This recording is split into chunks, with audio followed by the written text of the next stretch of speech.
Good morning, everyone, and welcome to our DAT IQ Weekly Market Update. This is our update for February 7th, 2023.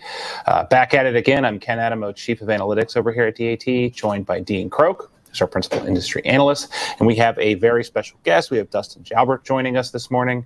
Good morning. Good morning, both. Morning, Ken. Yeah. Morning, Dustin. Great to have you with us. It's great to have you with us. So it's a busy week, right? Everyone's out there getting their flowers ordered, I hope. If you haven't already, it might be something to do this week. Flowers or chocolates, whatever. My wife's father was a florist, so I have to think outside the box a bit for Valentine's Day because flowers don't quite do it. And then we got the Super Bowl coming up. Yeah. Predictions? What do we got? I think it's going to be a good game, right? I don't know. I'm optimistic we'll see a good one. So. Yeah. As a lifelong Pittsburgh sports fan for professional sports, I'm pretty much predisposed to hating Philadelphia. So I'll be rooting for the Chiefs. Yeah. Yeah, I like their chances. I think Patrick Mahomes is a pretty special quarterback. Been there before. Yeah, Jalen Hurts is a good kid too. I mean, quite a story. Yep. I will say, I read something where if you invested something like, if you shorted $1,000 in every company that had an ad in last year's Super Bowl, you'd have over $1 million. And I also saw that there will be zero crypto ads for this year's Super Bowl, which is probably pretty, given that. Not too many crypto.coms there. Yeah. I don't know what they're going to do. Yeah, the whole Lakers arena thing, the former Staples Center. Anyhow, let's get back to freight. So do you want to give a quick intro, Dustin, before we bring you back at the end? Yeah, absolutely. So Dustin Jalbert, I work as a senior economist at Fast Markets. For those who don't know Fast Markets, we are a price reporting and analytics company focused in the commodity space. So we cover everything from metals, mining, battery raw materials, ag, and forest products, which is the forest products side of things is where I specialize in. I focus in softwood lumber, specifically in North America. So I've been covering that for about 5 years now. And I author our lumber commentary as well as some of our other forecast products. That's a little about me. Awesome. So get those questions in. Sticks and bricks are a primary driver of flatbed and other equipment types. So I highly recommend, given the volume of questions we get, you get those in early. I already see some trickling in. So go ahead and drop those in the comment section on the platform that you're watching this, and we will get to them at the end. But to save time for that, let's get to our market update. So we got a lot moving here. So it's a really boring time for freight, right? January and February, the doldrums of the freight season. But there is still some really interesting stuff happening. So load volumes on the spot market, flat to down slightly week over week. Capacity is decreasing a bit week over week, but pretty much identical to 2020 levels. If you remember, that was before COVID hit. Active contract rates down 1%. So I think what you're seeing is that continued normalization between spot and contract, which I'm sure Dean's going to talk to in his update. Replacement contract rates down 6% for dry van, 13% in reefer, and 2% for flatbed. And then new truck orders take a pause in January after a strong end to 22. And again, January orders represent the first year-over-year decline since August. And that's that's being reported by our friends over at ACT Research. So with that, turn it over to Dean for our market update. Dean?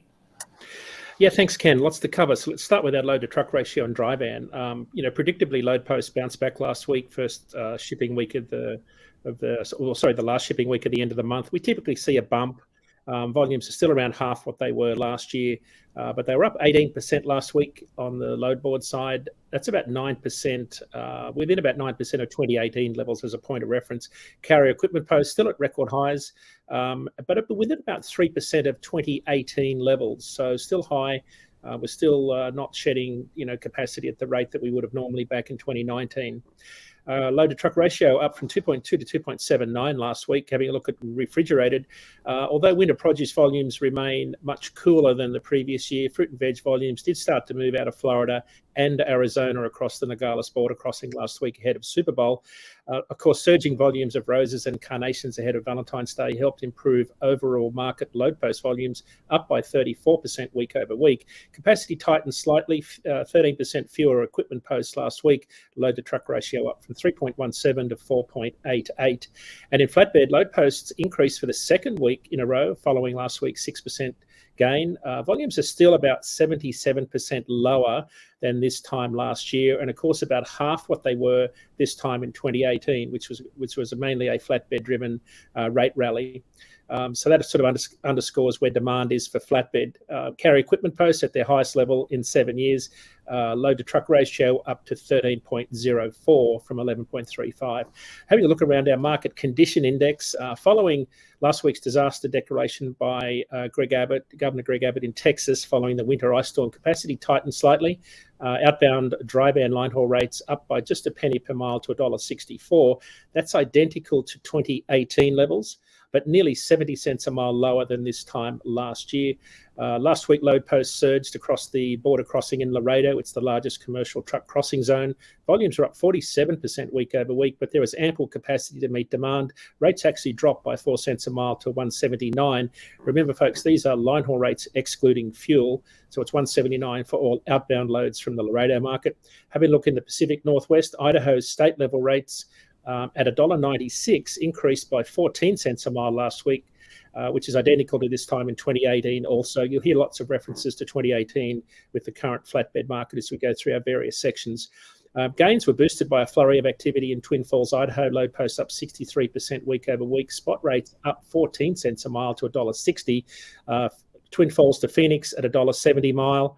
That's around 14 cents a mile higher than the January average, but still $1.50 lower than this time last year.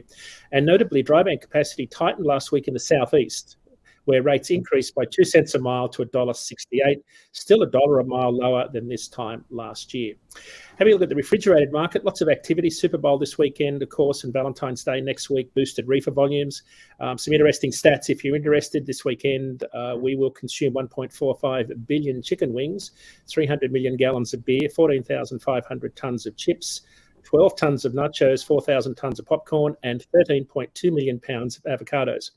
I did the math in case you're interested. That's about 70,000 truckloads of freight. So lots of freight moving. That was enough to boost volumes this week in the refrigerated market. Again, having a look at Texas, outbound reefer rates up 2 cents a mile to $2.24 last week. That's identical to 2018 and 2021 levels. Border markets of El Paso, Laredo, and McAllen, load posts are up 40% across those three. Still a surplus of reefer trucks. Rates dropped 5 cents a mile to $2.21. Volume surged the most in the southern Texas market of McAllen. Load posts are up 47% week over week for reefer loads. Outbound rates cooled, though, dropping for the fourth week to an average of $2.24. Having a look at Miami, fresh cut flowers for Valentine's Day land in Miami Airport all week, have been for the last couple of weeks. Load posts are up 77% last week for reefer loads in the spot market out of Miami. Line haul rates for outbound loads up 15 cents a mile, predictably to $1.36, while outbound state level rates at $1.40 were almost 80 cents a mile lower than this time last year, giving you an idea of just how much that market has cooled. Miami to Philadelphia at $1.41, 9 cents a mile higher than the January average. Brooklyn loads were paying slightly higher at $1.53, but still $1.30 a mile lower year over year. We're seeing some produce volumes come out of the big market in Lakeland. Of course, that includes Orlando. Produce volumes resulted in load post volumes up 29% week over week, and spot rates up by 8 cents a mile to $1.30. Remember, that's excluding fuel. So having a look at the flatbed market, and this is where we'll bring Dustin back in a bit later in the show to talk about some of these data points. But in Montgomery, Alabama, it's one of our largest flatbed spot markets in the southeast. Rates were up 22% last week to about $2.56 a mile for outbound loads. High volume lane from Montgomery to Lakeland, it's about 470 miles, $2.72 per mile, 5 cents a mile higher than the January average. The reason why we watch the southeast so much, it's one of the biggest lumber producing areas and steel production areas in the country. Steel production tonnage was up for the second week in a row, up 1.5%. Still down year over year, but this is the time of the year we start to see steel production start to increase. Steel production volumes up in Gary, Indiana. It's one of the biggest flatbed markets specifically for steel. Load posts up 30% week over week. Spot rates up to $2.69 last week. Nearby Chicago, rates were up 13 cents a mile to $2.73 last week. On the high volume lane west to Kansas City, Missouri, loads were up to $3.06 per mile. That's the highest they've been since October. and within just 5 cents a mile of this time last year. In the Pacific Northwest, Oregon state level rates are identical to 2018 at $1.79 per mile after dropping 4 cents a mile last week. So wrapping up this week's market update with our year-over-year look at spot rates. In dry van, the rate of decline in dry van line haul rates slowed last week following a small decrease of just a penny per mile. The national average of $1.78 is 90 cents a mile lower than this time last year and 7 cents a mile lower than this time in 2018. And on our top 50 lanes, which averaged $2.02 per mile last week, the average is about 24 cents a mile lower than those high volume lanes. And in refrigerated, national average reefer line haul rates cooled last week, dropping 12% or about 30 cents a mile in the first 5 weeks of this year. They were down about a penny per mile last week to 209. Following last week's decrease, reefer spot rates are just over $1 per mile lower than this time last year. And wrapping up with flatbed, the flatbed sector was the only equipment type to post a gain last week, with the national average line haul rate increasing by about 1 penny per mile, just under that actually. After dropping around 50 cents a mile in the second half of last year, the rate of decline in flatbed spot rates has slowed considerably, down just 3% year to date. Last week's national average of $2.09 was 17 cents a mile higher than this time in 2018, but still 60 cents a mile lower than this time last year. And with that, it's over to Ken for the short-term market update, short-term forecast. Sorry, remember, if you'd like to find out more about what's happening in freight, you can catch our market report that gets posted tonight. Just go to dat.com/market update. Over to you, Ken. All right. Our forecasting models made it somewhat easy on me this week to return. So for those unfamiliar, we've got our short-term forecast here. It goes out 35 days. The blue line represents historical actuals. So that's the long-term rate per mile. This happens to be dry van, excluding fuel. And these are a little different than our typical national rates because they're only very long haul, so 550 plus. We do that just to scrub out any sort of length of haul friction that exists as you amortize out some of the minimum costs per shipment.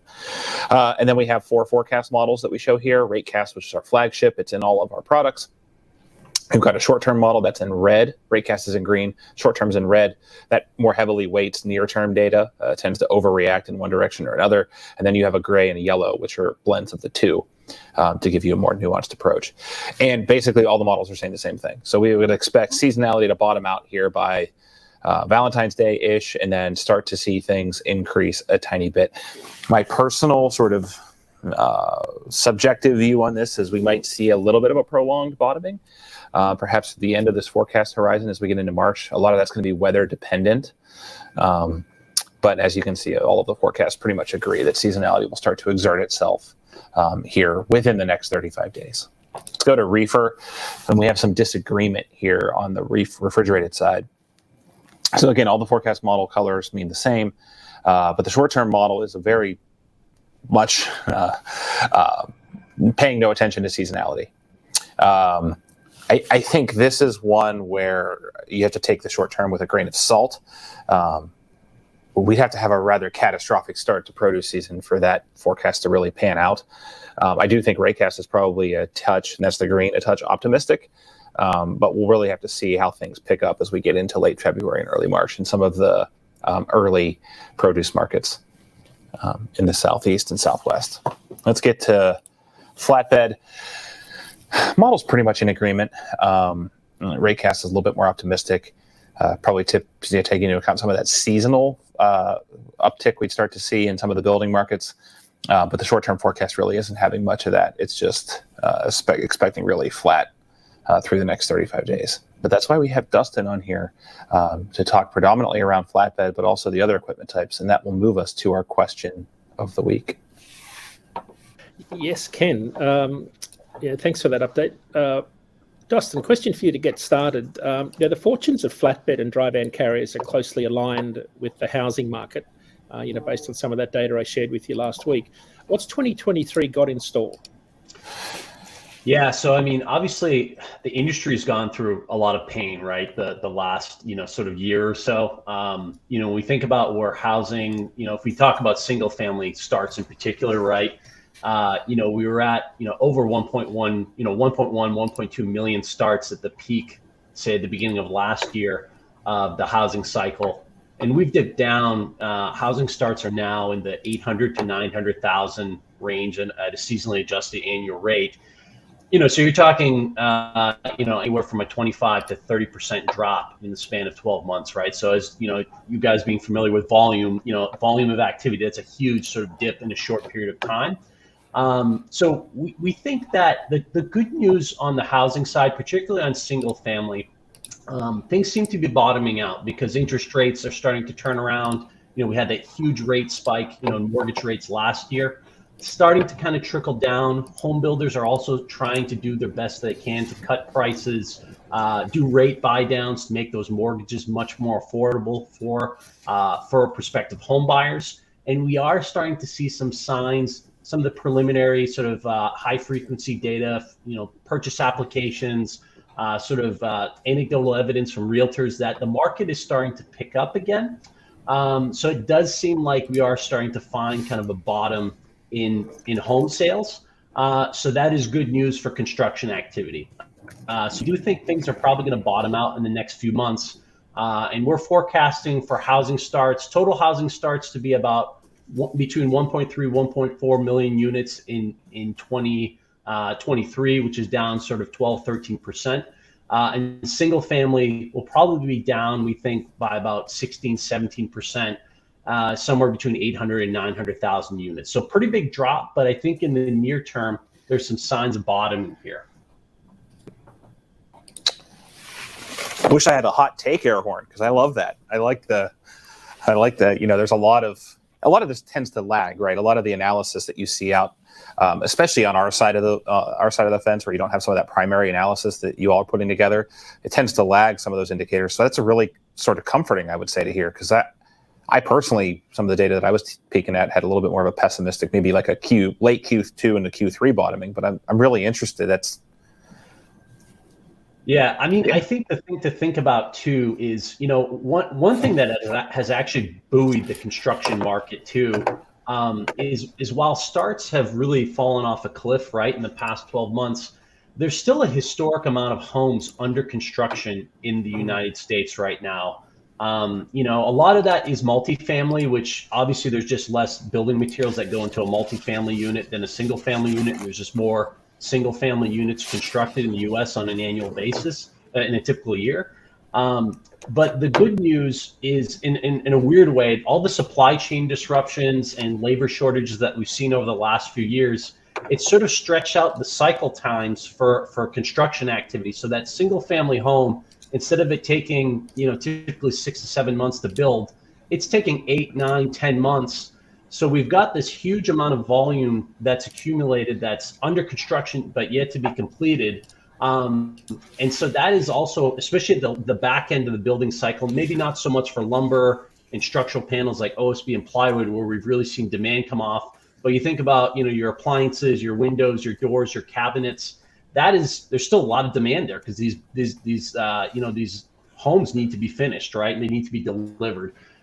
So I think that's kind of keeping things hanging in there. And then also we do think there's probably going to be some reacceleration in at least the single family side of the market, by the second half of the year. I think the key right now is that builders do have a lot of unfinished inventory. They want that inventory to clear before they really start picking up on new construction activity. So we kind of think that you could see new home sales really start accelerating in the coming months, but it'll take starts, at least in the single family side, a few more months to kind of keep pace with when home sales start picking up again.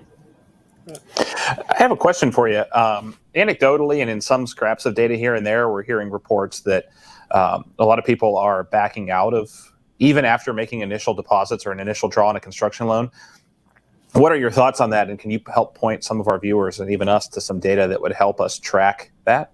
Yeah. So, unfortunately, there's not a lot of publicly available data on cancellation rates. You are right, though, particularly when you looked at, how high rates spiked in the second half of last year. You saw cancellation rates, at least based on some of the proprietary data that's out there, really soar. And you see this, and it's backwards looking, but if you look at some of the big publicly traded builders, they do report their cancellation rates. And in some cases, they went from you know, 5-10% to 30-40-50% in the span of a span of 12 months, right?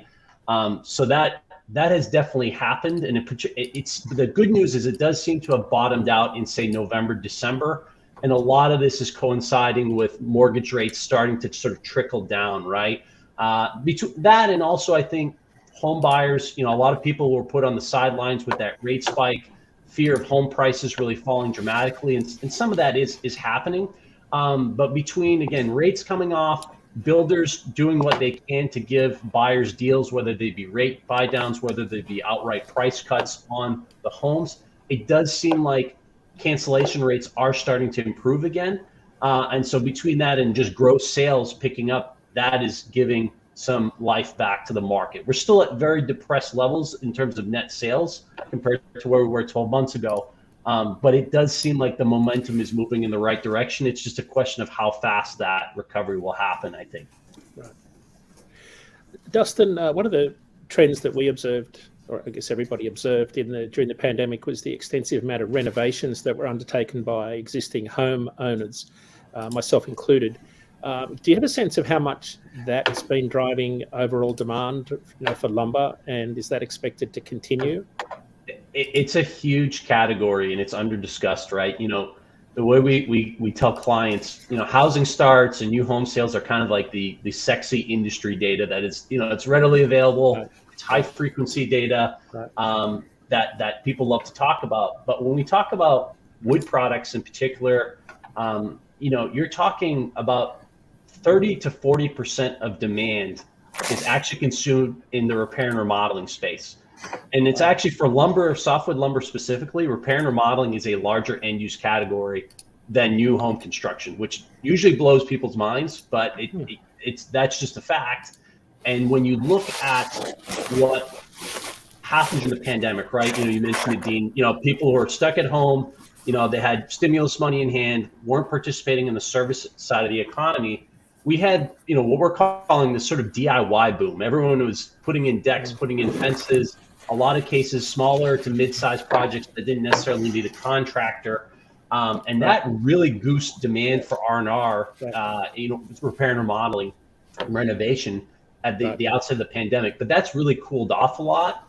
And it's actually been a drag on demand over the last sort of year and a half. So we think it's kind of bottoming out. Because of all these small to medium-sized projects are finding a level again. But it's interestingly enough, despite the dollar spend increasing, the volume of activity has kind of been dropping off. So that's extremely interesting. I was wondering how much 30 to 40% of demand is the non-home building side. I didn't think it'd be that high. That's fascinating data. There's a lot of wood that moves through your home centers, your Home Depots and Lowe's of the world. That weekend warrior people take on a lot of jobs, and also through your professional, your more pro dealer channels too. Right. There is a fair amount of repair and remodeling activity. So, yeah. What we're hearing, I know it's a little bit different, is that just through my son's Cub Scout group, one of the fathers is Pella Windows. He manages like all of our region, and he said he's got a warehouse full of windows from canceled projects, whether it's remodeling or new home construction. Wow. So I think it's going to be an interesting, there's this whiplash effect or the bullwhip effect, however you want to phrase it, that exists in both directions, right? Where you're waiting a year for windows, and now all of a sudden they went from having nothing, empty warehouses, to having warehouses full of canceled product. So it's an interesting, it is an interesting bullwhip. And to think about it too, what we're seeing in lumber, right? Lumber, and especially items that fall at the beginning of the build cycle, right? Things are, market conditions, volumes are very weak. Production, a lot of sawmills are curtailing production right now, given how much demand has dropped off.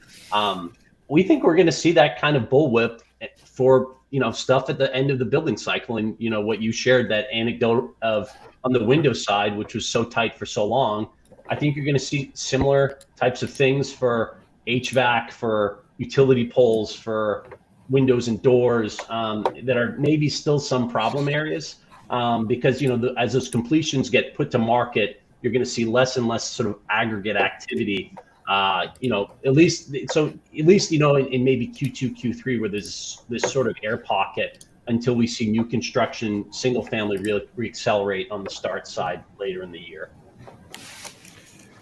So, Dustin, one of the questions we've already got in our chat section is directly related to lumber costs. One of the things we saw during the pandemic was a shortage of pallets, in particular softwood pallets to load produce on farms. I guess you would call these the non-returnable category. So can you talk to pallet costs and what's going on based on, lumber market prices for hardwood and softwood? Yeah, so I mean, basically, it's been a while since I've looked at the data, but it's, I think somewhere around, probably 60 to maybe 70% of the cost of a pallet is the actual lumber, right? So, I mean, as you can imagine, as the input costs rise for lumber, like we've seen over the last few years, the pallet costs rise as well. At least in pallets are roughly half and half hardwood, softwood, right? In terms of the split.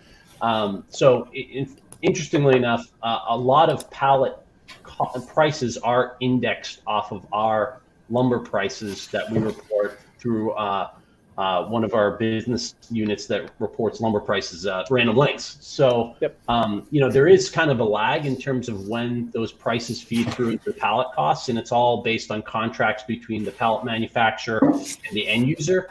But, usually within a few months or, a few quarters of lumber prices rising or falling, you should see that flow through into pallet costs. It's typically pallets are more tied to what we call lower grade lumber. Low grade lumber prices are very, very depressed right now, even almost in worse sort of condition than what we call on grade or framing grade material. If you haven't seen, at least on this for softwood pallets, if you haven't seen much turnover in prices yet, you would think that that's going to be correcting soon because the input costs have fallen dramatically over the last 12 months. So, right. You're talking about production grade or dimension framing grade lumber. Do you have a sense of where most of it comes from? Anecdotally, we've heard, British Columbia, Pacific Northwest are very big markets for dimension framing lumber. Also, the Southeast region. Do you have a sense of where some of those big growth markets are? Yeah. So, I mean, the biggest single producing region as we define them sort of on our end, it's the U.S. South. So there's a lot of southern yellow pine used for lumber production. And that is the fastest growing region. And that is largely due to very low sawlog fiber costs. That's really the largest input cost to make lumber. It's the log, right? And so there's a lot of capacity investment going in the South. The South probably accounts for, maybe about 25 to 30% of the total volume within North America. There's a lot of production in the Pacific Northwest as well. But that is, there's not a lot of growth there because there's more restricted sort of timber availability. And certainly Canada supplies a lot of lumber to the U.S. market. It accounts for probably about, say, 25 to maybe 30% of total lumber consumption. A lot of that volume that comes from Canada typically moves via rail. Obviously the U.S. is much more of a flatbed truck market. But there is a lot in British Columbia. There's a lot in Ontario and Quebec. So those are big producing regions as well. But the South is kind of the single biggest. But Canada is substantial. And Canada is also kind of constrained in terms of its ability to sort of ramp up production for fiber constraint purposes. A lot of it has to do with the beetle kill. That's been a multi-decade process in British Columbia. But really where most of the growth is coming from is the U.S. South, and we're also getting some incremental growth in imports from places like Europe, South America. South America, there's not as much framing grade lumber. It's more kind of sort of molding millwork, appearance grade type material. Excellent. All right. So we've got a couple more questions. Ken, shall we have a look at a couple? Or we've got time? Let her rip. All right. Kamikaze Productions. I love the name. When will the Florida reefer market peak? Generally May. May is when it peaks. It gets too hot once you get past May. So when you look at USDA weekly truckload volumes, it'll start to ramp up from now all the way through May, and then it will drop right away to the into the fall, and then you'll see some winter volume, winter vegetable volume. Keep things going for the rest of the year. But May is when it typically peaks. Other question from Halo. How many people have had their authorities revoked in the past 6 months? I'd have to take that question on notice. We do know that we're currently losing more carriers each month than we're gaining. That turned negative in October. So we saw more exits in the industry based on the FMCSA data than we saw reactivations and new entrants. So we've been losing about 2,000 carriers a month since last October, but that is showing signs of flattening out and bottoming. So I could find that exact number, but the trend has certainly been down since probably the last 6 months, actually. I think you're right there. I think that's all we've got, Ken, unless there's anything else that's dropped in the last few seconds. I like Gary Bates's question. I don't think we hit that one, unless I just wasn't paying attention. No, when no spot market capacity exists due to AI amongst other profit game theory, how efficient will the market be? Well, if there's no capacity, there's no market. Right. I do appreciate the question, and I think where it's coming from is how much. I think it's this common perception that the one-on-one negotiations that happen millions of times a day or week in the spot market breeds inefficiency. And while I would admit that it's probably not the most efficient, it's a lot more efficient than people give it credit for. We have the good fortune of actually seeing a lot of those bid-ask spreads as they're getting negotiated. And really, when you normalize out the heterogeneity amongst the loads, right? Because you have some hazmat, some non, some short, some long lead time. The market's actually pretty darn efficient. It's efficient at calling for capacity when capacity is needed. It's efficient when supplying or quelling back or calling capacity when it's not needed. So I do think as we get more technologically advanced, if you will, that will help narrow some of those negotiation spreads. But overall, I think where the price is set is pretty dang efficient, given we've been doing things the same way since deregulation, however many years ago, 40 some years ago. Right. There was a couple things on LinkedIn I didn't see pop into our feed, which I thought were interesting. Real quick. I love the comment from, where is it? Glenn Marsh said, I always started working in late March and stopped in December for over 28 years. It was never worth working in the winter, plus the time off was great. I don't think that's a unique sentiment, Glenn. I think that's why these are the boring months of freight. Yeah. I know a lot of carriers that do that too. Yeah. Joe Timpa asked, when do we think rates on general commodities will go up? My best guess would be the spring retail bump and produce season should carry rates up. Yep. Lamb from Elite. I was actually just at Elite down in Pittsburgh a couple of weeks ago, so shout out to Elite Transit. Are you guys seeing a lot of smaller truck companies go out of business due to the fact they are committed to higher buy-in truck costs last year? Yeah, I mean, we've been talking about that for the better part of a year, right, team? Any change in that trend? Not yet. I'll have some data next week, hopefully, to share on the split between intrastate and interstate carriers to get to that nugget. Yeah, and then last, when do we think the market will make another 180-degree turn? So the market's been on this sine curve every 1 to 2.5 years since deregulation, basically. So if rates are at bottom now, we would expect things to start trending back up in maybe as early Q2. And then my guess is perhaps flip year-over-year positive by the end of the year when we start passing some easier year-over-year comps. That's my story, and I'm sticking to it. Anything else from our guests here? I'm with you on that one.